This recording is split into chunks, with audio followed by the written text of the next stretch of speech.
আসসালামু আলাইকুম বন্ধুরা, আজকে আমি দেখাবো কিভাবে খুব কম খরচে হাঁস পালনের জন্য একটা ঘর বানানো যায়।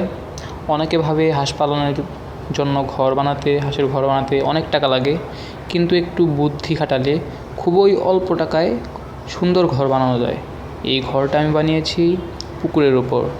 নিচে বাঁশের খুঁটি দিয়ে শক্ত করে ফ্রেম দেওয়া হয়েছে, আর উপরে টিনের ছাউনি দেওয়া হয়েছে। ঘরটার দৈর্ঘ্য হলো 20 ফুট এবং প্রস্থ হলো 10 ফুট, মানে প্রায় 200টা হাঁস রাখা যাবে একসাথে।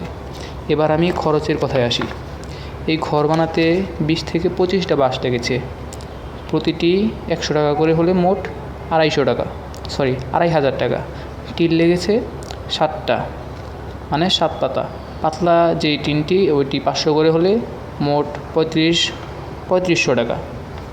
দড়ি পেরেক মিলিয়ে 500 টাকা, আর 500 টাকার নেট, সব মিলিয়ে খরচ পড়বে 7,000 থেকে 8,000 টাকা। এই ঘরের নিচে পানি থাকায় ময়লা জমে না, বরং হাঁসের বজ্র মাছের খাবার হিসেবেও কাজে লাগে। যারা নতুন করে হাঁস পালন করতে চাও তাদের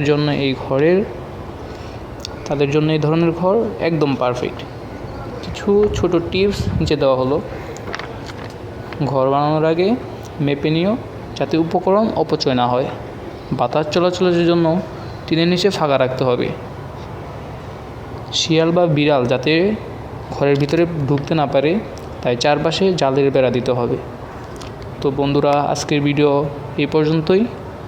এরকম আরও নতুন নতুন ভিডিও পেতে চ্যানেলটিকে সাবস্ক্রাইব করে সাথেই থাকুন। ধন্যবাদ সবাইকে।